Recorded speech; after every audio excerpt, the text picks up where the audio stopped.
오늘 말씀은 레위기 11장입니다. 그 독일의 철학자 중에 포예르 바흐라는 분이 있습니다. 이분이 당신이 무엇을 먹는지 말해달라, 그러면 당신이 누구인지 말해주겠다라는 유명한 말을 했었습니다. 우리가 먹는 음식이 단순히 에너지를 공급하는 것을 넘어서서 그것이 우리가 누구인지 그 정체성을 보여준다는 겁니다. 무엇을 먹느냐 하는 그 가치, 문화에 따라 그 사람의 생각과 삶의 기준과 역사 그리고 가치도 다를 수밖에 없다는 거죠. 예를 들면 한국 사람이 김치 먹는 사람들이라는 그런 예와 비슷한 거죠. 오늘 본문 레위기 11장은 이스라엘 백성이 먹어도 되는 짐승과 먹어서는 안 되는 짐승에 대한 아주 세세한 규정들이 나오고 있습니다. 오늘 현대를 살아가고 있는 우리, 원래 이스라엘 백성도 아니고 이방 사람들이었던 우리에게 이 굽이 갈라졌느냐 되새김질을 하느냐 따지는 것이 무슨 의미가 있겠습니까? 사실은 또 하나님은 왜 이토록 식탁 메뉴에 간섭을 하고 계실까? 이런 생각이 드는 거죠. 왜 그럴까요? 그것은 바로 거룩 때문입니다. 하나님께서 말씀하시는 거룩은 성전 안에서의 예배의식으로만 증명되는 것이 아니라 가장 일상적이고 반복적인 행위인 식사를 통해서도 훈련되어져야 한다는 것을 하나님께서 말씀하고 계시는 겁니다. 오늘 본문 1절에서 8절에 보면은 하나님은 정결한 짐승의 조건으로 굽이 갈라진 것과 되새김질 하는 것을 꼽으셨습니다. 그리고 반면 부정한 것으로 분류된 것들의 특징은 땅에 밀착해서 기어다니거나 무엇이든지 탁 치려 먹어치우는 잡식성 생물들이 대부분인 것을 알 수가 있습니다. 하나님께서 명확하게 구별을 해서 알려주고 계시지요. 하나님이 먹을 것을 가리라고 하시는 핵심은 구별에 있다는 겁니다. 세상은 우리에게 모든 것을 경험해 보라고, 또 네가 본능에 이끄는 대로 다 받아들여 보라고, 괜찮다고 그렇게 유혹을 합니다. 다 경험해보고 네 본능이 이끄는 대로 해봐라. 어떤 분들은 그런 얘기를 해요. 몸이 정말 필요로 하니까 음식이 땡긴다, 입이 땡기는 거다, 그런 근거 없는 이야기를 하는 분들이 종종 있습니다. 그렇게 생각해 보면은 개그맨들이 있죠. 아직도 더 필요한 것이 있어서 그런지 계속 맛있고 계속 땡긴다고 하는 사람들이 있어요. 식사는 영적 식탁을 상징하기도 합니다. 거룩한 성도의 영적 식탁은 구별된 것을 취할 줄 알아야 된다는 겁니다. 세상의 지식과 영적 양식을 구별해야 된다는 거예요. 선악 구별 없이 이단이든지 사입이든지 상관없이 그냥 좋아 보이면 무분별하게 흡수하고 있는 그런 지식, 그런 가치관, 그런 생각들, 이런 것들이 있지 않은지 우리가 점검을 해 보아야 한다는 겁니다. 본문 9절에서 12절에서는 물에 사는 생물 중에는 지느러미와 비늘이 있는 것만 먹으라고 하고 계시죠. 우리가 살아가면서 남들도 다 그렇게 사는데 라는 말을 하면서 마치 비늘이 없는 장어나 미꾸라지처럼 세상의 진흙탕에 영혼과 몸을 섞으면서 아무렇게나 되는 대로 살고 있지 않은지 우리의 영적인 모습을 또 점검해 보아야 하는 겁니다. 먹는 것을 구별하신 이유는 그것을 통해서 우리의 영적인 상태도 점검을 하라고 하시는 거죠.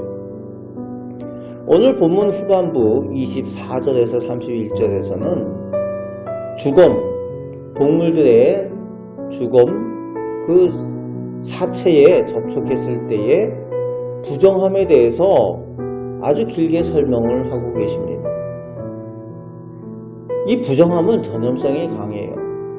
부정한 것을 만지면 저녁같이 부정하게 되고, 옷을 빨아야 하고, 그릇에 닿으면은 그 그릇을 깨뜨려 버려야 할 정도로 이 부정함에 대해서 하나님께서 민감하게 다루고 계십니다.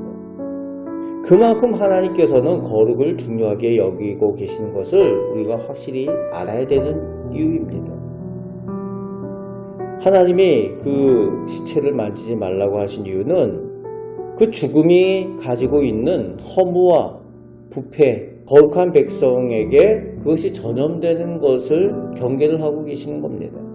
또 죄는 사소한 접촉에서 시작이 되는 겁니다. 우연히 시체를 만지는 것처럼, 그 짐승의 사체를 만지는 것처럼 죄도 그렇다는 거예요. 뭐 한 번인데 뭐 어때? 라고 생각하는 순간 나도 모르게 영적인 순결함이 오염되는 순간이라는 겁니다.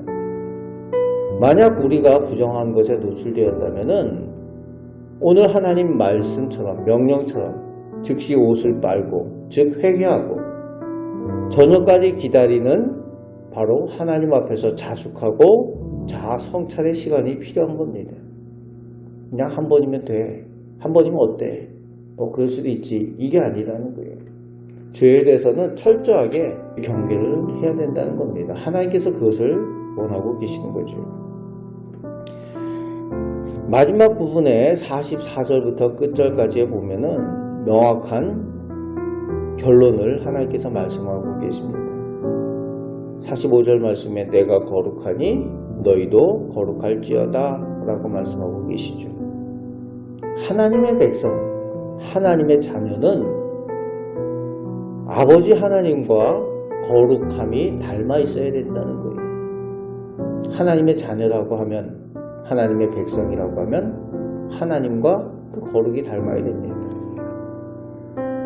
오늘 말씀에 하나님이 우리에게 까다로운 식사 예법을 주신 목적은 우리를 불편하게 하시려는 것이 아니라 우리가 하나님의 소유라는 사실을 끼니 때마다 기억하게 하시려는 하나님의 사랑의 장치라는 겁니다.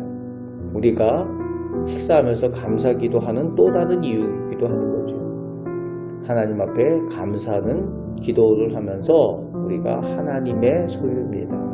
우리가 하나님의 자녀입니다. 라고 고백하는 고백이기도 하다는 거예요. 오늘 우리가 사는 세상은 거룩을 고리타분한 것으로 치부를 합니다. 하지만 거룩은 생존의 문제예요. 영원히 사느냐 죽느냐의 문제라는 거예요. 오염된 세상의 각종 지식들 속에서 생명의 진리를 분별하는 기준이 거룩입니다. 세속적인 가치 속에서 우리의 영혼을 보호하고 죄의 전염으로부터 나와 우리 가정, 우리 교회를 지키는 유일한 길이 이 거룩이라는 거예요. 구별되어져야 한다는 거죠. 하나님께서 거룩을 강조하시는 이유입니다.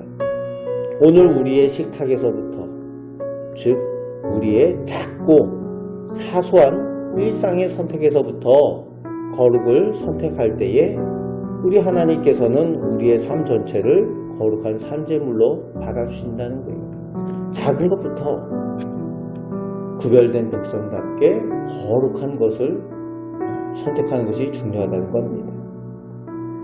오늘 거룩한 하나님의 자녀답게 거룩한 옷을 입고 세상 속에서 당당히 살아가시는 하나님의 거룩한 천국 백성이 되시기를 주님의 말씀으로 축복합니다.